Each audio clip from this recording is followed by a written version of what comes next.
Welcome back to Roses in Houston Garden, everyone. Today I'll be sharing many lovely blooms from the garden today.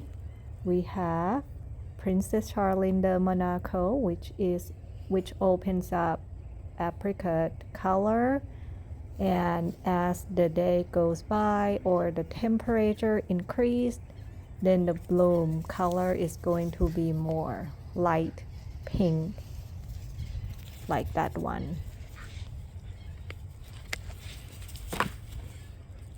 And that bud right there is a really nice size, going to make a big flower there. Let's look at this one that has been open for a few days.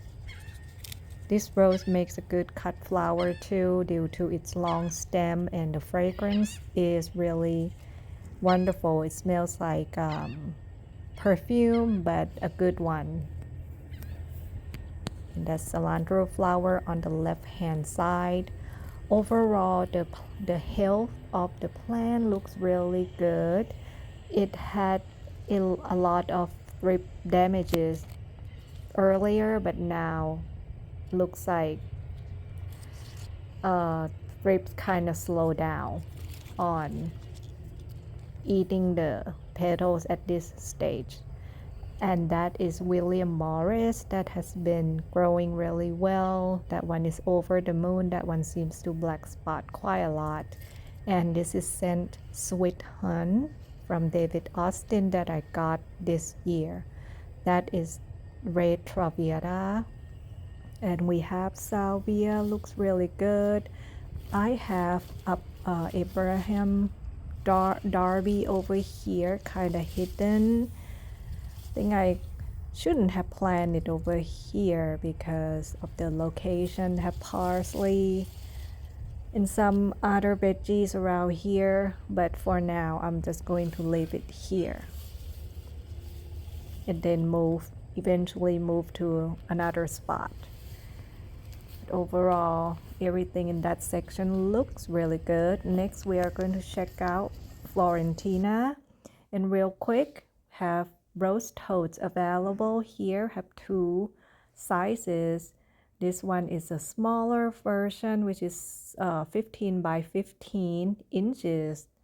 That makes a really nice size. And this is a larger one, 16 by 20 inches. This one has inside pocket too. So both totes have two designs in one that you can choose from, to how to wear and which side to wear. As you can see, that one is 15 by 15. It has plenty of space inside the compartment inside, and you can select the handle color. This one is a larger one. I am 5'2", so you can kind of see how it fits. And that is the rose marks. Comes in 3 different colors. All of them are available at rosesinhouston.com website. Now let's get back to Florentina. Florentina has been blooming a whole lot and has a lot of new lateral shoots growing everywhere as well. Just love how lush green and healthy this plant is. I'm going to have a separate video just for climbing roses, that I'll be sharing my top 4 or 5 favorite climbing roses that I have had for the past between 3 to 4 or 5 years. So you can wait and check that one out. But look at all the foliages, like the red flowers and the green foliage just give really nice contrast. It is so healthy.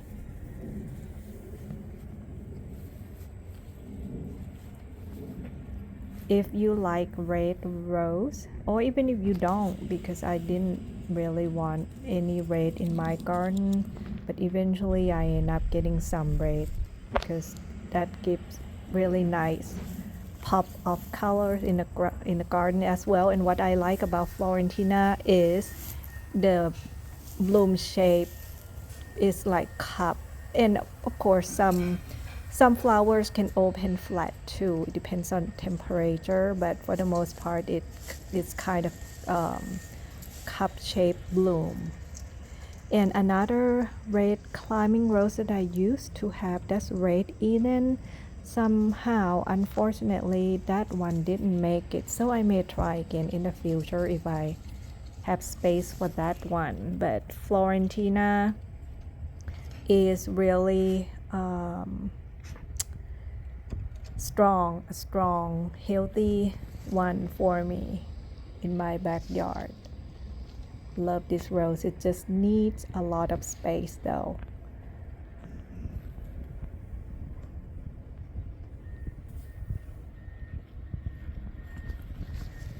Can take up this entire fence. That bloom is gorgeous. Look at that. It's hard to capture the red color on the bright sunny day.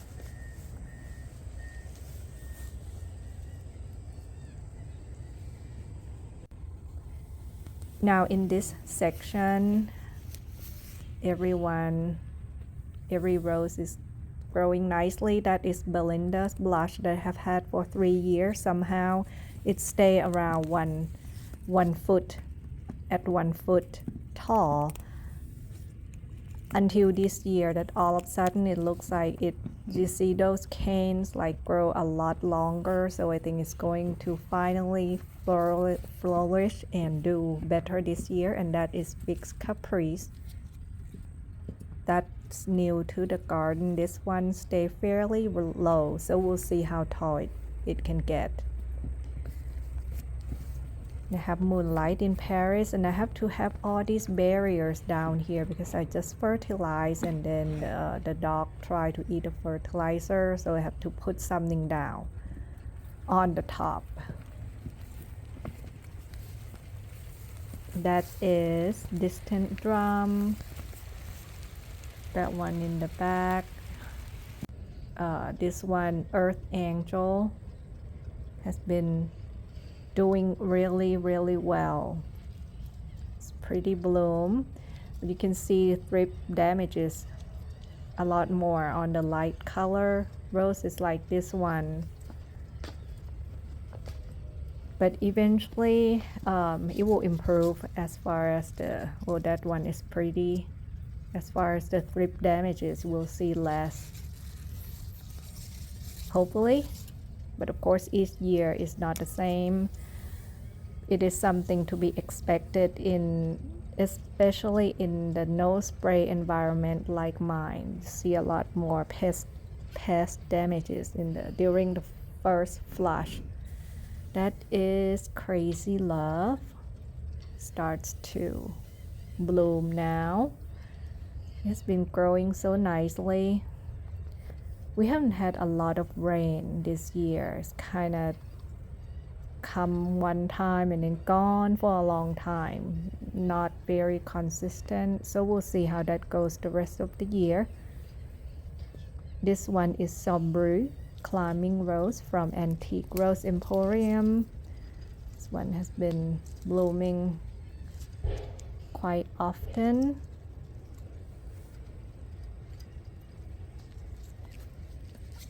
I have a lot of spent blooms that I need to deadhead.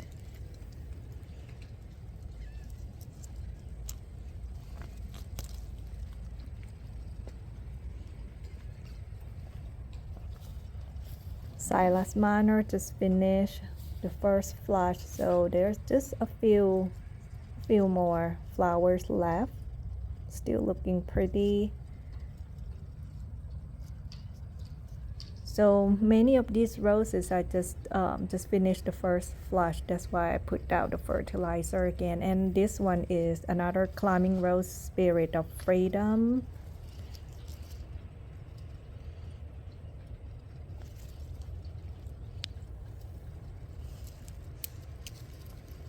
Many blooms up there.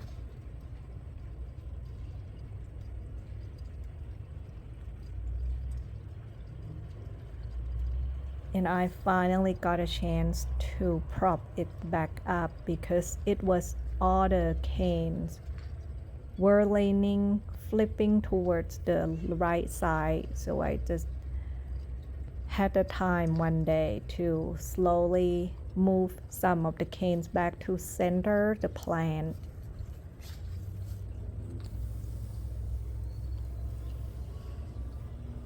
This is something that I do every year because I don't have proper structure for this rose due to its location as well, kind of make it difficult, and I do not want to attach to the fence because we'll have to get that fence fixed pretty soon. So it's more like a standalone climbing rose, like a tree, and I just support a few canes with just bamboo sticks. So this is something that will allow me to be able to be more flexible with how I want to arrange it. And see the fresh soil, mulch, and fertilizer there. I have to put the containers on top because the dog jumps on that raised bed too.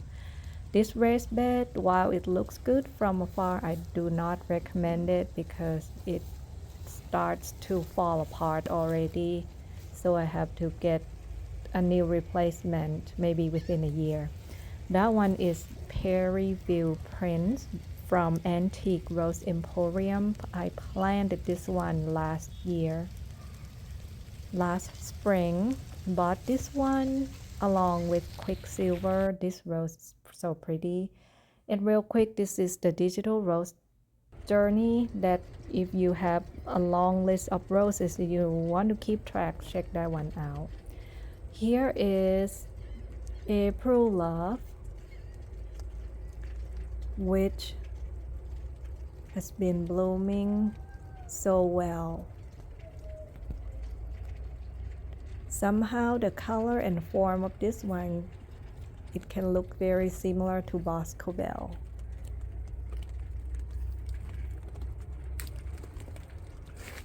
This one is not a climbing rose, but I grow and train it as a climbing rose because it tends to throw out long canes, and it works perfectly for this section that I want it to grow as a climbing rose. And we have Polka over here. That bloom is huge. Earlier there's some other blooms that have so